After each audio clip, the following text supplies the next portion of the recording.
Okay guys, welcome back. Once again, we're here with an apple and once again, we're making chicken and rice, a little bit of oil. I've decreased a lot now because this is my last low day before tomorrow's high day. So I only have 5 grams of oil with this meal because I have 225 grams of chicken, and that by itself has a little bit of fats. So it's enough fat for this meal, and half an apple this meal, half an apple after the training, and put together today I'll eat about 200 grams of carbs, which is a little bit more than yesterday. Yesterday was about 160, and today's morning weight was 104.5, exactly the same was last Thursday.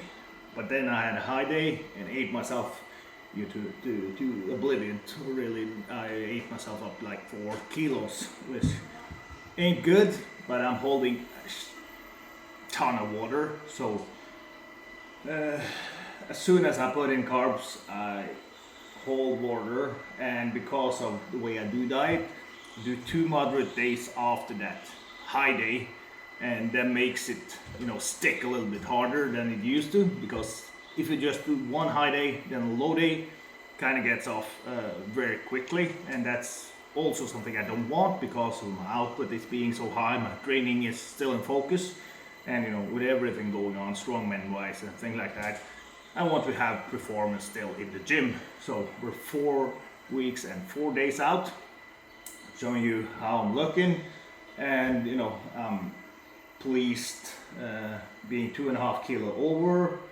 4 week to push. It should be decent. You can see that details are coming in my hamstring and things like that. So when I start to get rid of water and the last bit of fat, things will look very good, I think.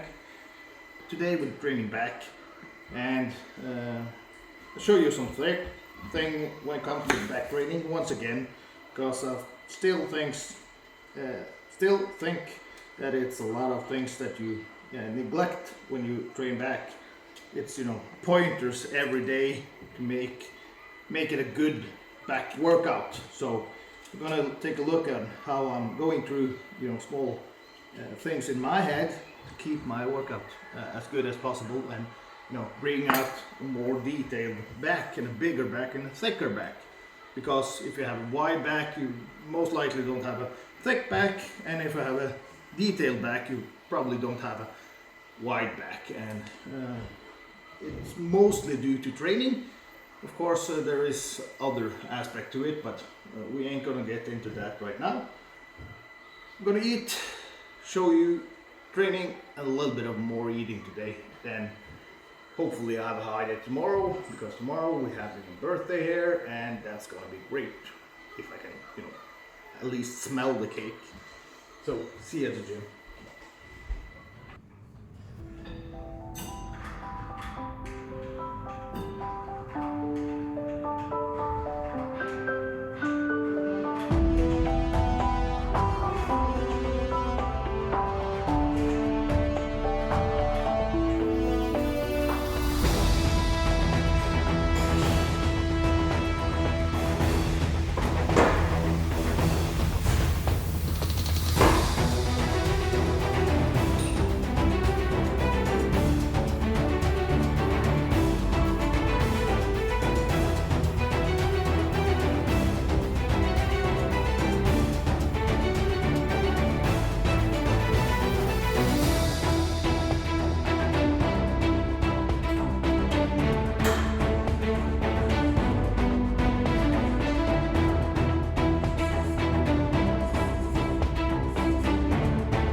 Okay, so at the gym, done like 4 or 5 exercises in back. I'm gonna do one exercise more before I do some rack pulls, and just to show you how not to do these things, I'm gonna do full stack, just move a little bit of weight, and then I'm gonna fix up the technique and show you guys how to do it, because the problem here is I can move so much weight that the only thing that will hold me back is my cardiovascular system. So if I'm gonna move this amount of weight, I'd rather do strongman or deadlifting or rack pulls at an insane amount of weight, rather to just jog around with this weight on this, you know, wire machine, row, whatever you want to call it. So this is a full stack, almost 300 pounds. And we'll see if I can move it. And most likely, this is the way you see anybody row at the gym. And they're doing it, you know, with mostly the traps, but I think because they have elbow in, the lats are doing a lot of work.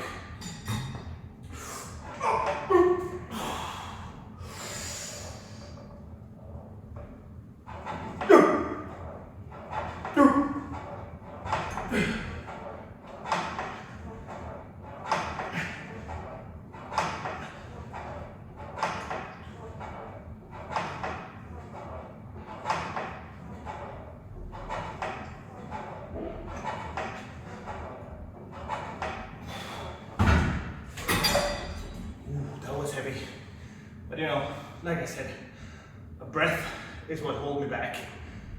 If I change the weight, change my position a little bit, you'll see how to do it right.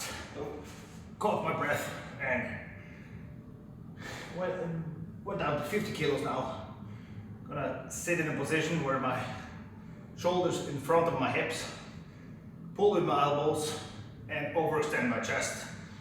I've given you this cues before, but good thing can't be said too many times because people are so slow.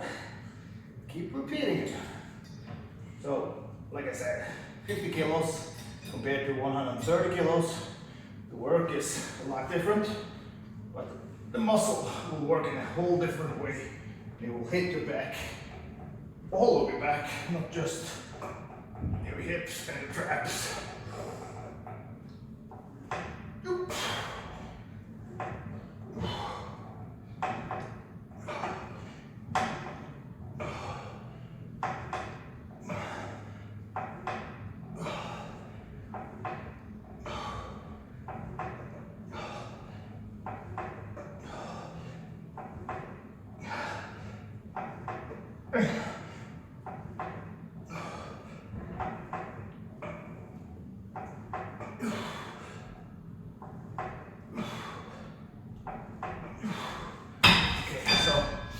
If you overextend your chest, you will hit all your back. If you stay arched over, you hit your lats, but not contract all of the back. First things first, training today didn't went according to plan because I didn't have anybody to film me. So I just filmed the exercises, and like I did, a little bit of an explanation on, you know, one point that I see people do, neglect. Probably the first thing I learned about training back was the overextension of your chest. Really pull your chest out, elbows back, and pull yourself through the weights. But then again, when I learned that when I was 16 years old, I didn't pay a lot of it, a lot of attention to it because, the people that told me weren't that big, and a lot of people were doing it a little bit different. Branch Warren was training, Johnny Jackson was training, and I can see how they trained, and Ronnie Coleman and all those guys, and monkey see, monkey do sometimes. And even now, because I've trained so long without that, really focusing on those things that I'm trying to talk to you about, I find myself doing this a lot of times, and I need to work on it, and I can bring my back up a little bit just by doing things like that. And by filming myself, it actually helps a little bit because I can see what I'm doing wrong. So can kind of get an excuse of why I'm doing this YouTube now. Because I want to film myself. Now, today we had a low day and a very high output day because I was planning to go back to the gym this night and train cardio, but ended up training a little bit legs with the misses before I did cardio. And all in all, I did my back workout, which wasn't that hard, just because of my nervous system and things like that, and did 45 minutes of elliptical machine afterwards. Then got back home, ate 2 meals of chicken and rice. All in all today I've had about 180, and I have a little bit of chili ketchup, so 185, say 200 grams of carbs. And after that last training session, I did 30 minutes of elliptical. After the leg training was more cardio than anything else. So, but it is output, it's calories out, and check my weight. Now it's almost the same as it was this morning, so really pushed it today. Eat one more meal, and that makes it 4 meals, 1 shake today. That means that I had one less meal than I usually have, just because it doesn't really matter, because I could eat one more meal of ground beef, but then again, how much I get it out of it compared to the prices of meat and things like that. I think I play it cool and take only 4 meals today. It's not like I'm going to lose a lot of muscles just because of that. And tomorrow, hopefully, start the day off with a good weigh in and looking tighter, better. And know the water is coming off because of low carbs and high output. So hopefully have a look tomorrow that's very, very good. If it's crazy good, I'm going to put it in here. If it's not, I'm going to spare you that one. And a lot of people are asking me about calories, and you have to know this now. Carbs, 4 calories each gram. Protein, 4 calories each gram. Fat, 9 each gram. And you can do the math, because every time I say I'm doing 200 grams of carbs, and every day I'm doing 300 grams of protein, no matter what, almost every day. I'm doing 280 or 320, so that calorie wise won't even matter, because that's not calorie output, that's food you eat to build muscle, so that's not calories to walk around with or do the work with. So if you take the protein out of the equation, you take carbs, multiply that with 4, and you take the fats and multiply that with 9. So if I had 30 grams of fats today, multiply that with 9, you have 270 calories, and you multiply that 200 grams of carbs with which is 800, and you end up with 1070 calories on top of those 1200 from protein. And you might understand that that is a lot lower than what my body requires at the moment, and that means body weight is going down. And because I ain't gonna push till forever, I'm gonna have a high day tomorrow, make my body stress a little bit less, build up a little bit more performance at the gym, then tear it back down and do it all over again next week. And hopefully every week I look a little bit better, and by 4 weeks it will all be done, and I will look as good as I've ever done. You can see in the morning, from the morning today, that it was a lot more details than it used to be. And we got still, 28 days of pushing to do, so I'm happy with that. I'm gonna eat this, then go to bed, and that's it. So remember to subscribe, remember to like, and now I'm all fired up before I'm going to hit the bed. So see you next time.